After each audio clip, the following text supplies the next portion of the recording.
अस्सलामुअलैकुम welcome to my YouTube channel. उम्मीद है कि आप सब लोग ठीक ठाक होंगे। आज के इस वीडियो में हम लोग जीडीबी करेंगे CS202 फ्रंट एंड डेवलपमेंट की, जिसके टोटल मार्क्स आप लोगों के पास 5 हैं और इसका जो क्लोजिंग डेट है आप लोगों के पास लास्ट डेट वो है 8 मई वेडनेसडे 2024। और आप लोगों को इनलाइन जो क्वेश्चन दिया गया है उसका जो टाइटल है वो है इनलाइन एंड एक्सटर्नल स्टाइलिंग। तो आप लोगों को जो जीटीपी सिनेरियो दिया गया है, मतलब क्वेश्चन का जो डिस्क्रिप्शन है आप लोगों को मैं बहुत एक बार दिखा देती हूँ, ये आप लोगों के सामने है। आप लोग पढ़ लीजिए कि imagine you are working on a project for a client who want to develop a website for his her textile business.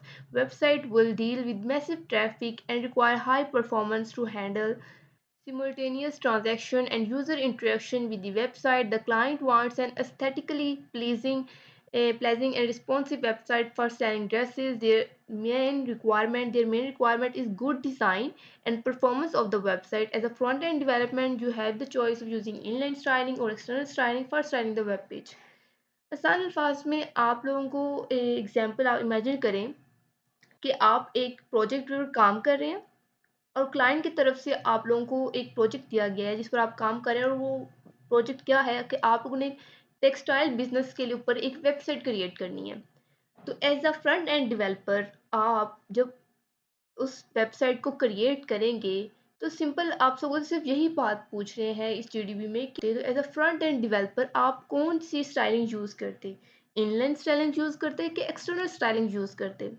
Inline styling आप लोगों ने पढ़ा होगा इसमें कि इनलाइन स्टाइलिंग वो होती है जो हम लोग एचटीएमएल पेज के ऊपर ही करते हैं, उसके अंदर ही करते हैं। और एक्सटर्नल स्टाइलिंग वो होती है जो हम लोग अलग से सीएसएस की फाइल क्रिएट करके उसका लिंक देते हैं एचटीएमएल फाइल के अंदर। ठीक है। तो आप लोगों से पूछ रहे हैं कि अब आप बताएं कि अगर उसकी रिक्वायरमेंट है कि गुड डिज़ाइन हो, वो उसकी परफॉर्मेंस वेबसाइट की अच्छी हो, और क्या था कि website will deal with massive traffic and require high performance to handle simultaneous transaction and user interaction with the website. और दूसरी बात क्या थी कि the client was an aesthetically pleasing and responsive website for selling address. कि मतलब इतने काम कि आप ट्रैफिक को आप लोगों ने डील करना है, हैवी ट्रैफिक को डील करना है, उसकी परफॉर्मेंस आपने अच्छी रखनी है और उसको डिज़ाइन अच्छा करना है, वेबसाइट की परफॉर्मेंस अच्छी करनी है। तो फिर आप कौन सी स्टाइलिंग को चूज़ करेंगे, इनलाइन स्टाइलिंग को एक्सटर्नल स्टाइलिंग को। आप लोगों ने ये चूज़ करने के बाद दूसरा काम क्या करना है कि फर्स्ट आपने ये बताना है कि आप कौन सी चूज़ करेंगे। चूज़ करने के बाद आपने बताना भी है कि आपने अपना ओपिनियन देना है कि आप क्यों यूज़ करेंगे, इसकी वजह क्या है, आपने एग्जाम्पल के साथ बताना है। कायदा आप लोगों ने support your opinion with clear example and explain how your choice align with the best practice in CSS development. ठीक है। तो अपने सोल्यूशन की तरफ चलते हैं। उम्मीद है आप लोगों को क्वेश्चन की समझ आ गई होगी। हाँ जी, तो ये रहा आप लोगों का सोल्यूशन CS202 जीटीबी सोल्यूशन का, जीडीबी का। तो इसका सोल्यूशन क्या है, आप लोगों ने सेम एज इट इज़ मेरे जैसा नहीं लिखना, आप लोगों ने थोड़े से वर्ड्स चेंज कर देना ताकि आप लोगों को पूरे मार्क्स मिले। जी। तो आप लोगों का सोल्यूशन क्या था, according to my opinion as a front end developer tasked with creating a website for a textile business that require high performance, aesthetical appeal, and responsiveness, I would recommend it using external style sheet or external CSS rather than inline styling। कि अगर मैं अपने opinion के according बताऊँ तो as a front end developer मैं external style sheet को prefer करूँगी रेदर देन इनलाइन स्टाइलिंग के। तो क्यों, वो आगे हम देखते हैं। As a front-end developer, I would prefer using external styling over inline styling for a website that deal with massive traffic and require high performance. External style sheets offer better maintainability and flexibility because styles are separated from HTML, making it easier to manage and update the design across multiple pages. This approach promotes reusability and consistency as a single change to the external CSS file can be reflected across the entire website.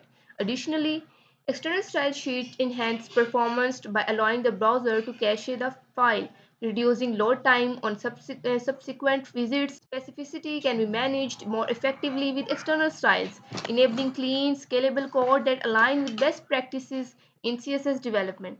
For example, using a single CSS file, we can define styles for various classes and IDs, then apply them across different pages as needed, ensuring a consistent and efficient design। अगर आसान अल्फाज में बात की जाए तो जो external styling होती है या इनलाइन स्टाइलिंग होती है, इसमें यही फ़र्क होता है कि आप लोग एक्सटर्नल स्टाइलिंग में क्या करते हैं कि आप लोगों को वन बाय वन करके ना स्टाइलिंग नहीं करनी पड़ती। जैसे आप लोग इनलाइन में वन बाय वन करके एक-एक लाइन में आप लोग स्टाइलिंग कर रहे होते हो, हेडिंग 1 के लिए अलग से, पैराग्राफ के लिए अलग से, कोई भी आपने टैग लगाया उसकी अलग से स्टाइलिंग करते हो। लेकिन एक्सटर्नल स्टाइल में ऐसा नहीं होता। आपने एक बस दे दिया पैराग्राफ का और उसके अंदर जितने भी आप काम करेंगे उस वो सारा स्टाइल हो जाएगा। तो ये है कि आप लोगों का टाइम बचता है और ये होता है कि अगर आप इनलाइन स्टाइलिंग करते हैं तो उसमें क्या होता है कि पेज को लोड होने में बहुत ज़्यादा टाइम लगता है, काम डिस्टर्ब होता है। तो इसलिए जो एक्सटर्नल स्टाइलिंग होती है, एक तो वो ईज़ी टू यूज़ होती है, उसमें आप लोगों का टाइम कम लगता है, लोड जल्दी हो जाती है। तो इसलिए जो है एक्सटर्नल स्टाइल शीट जो है वो इनलाइन स्टाइल शीट से ज़्यादा बेहतर होती है। उम्मीद है आप लोगों को इसकी समझ आई होगी।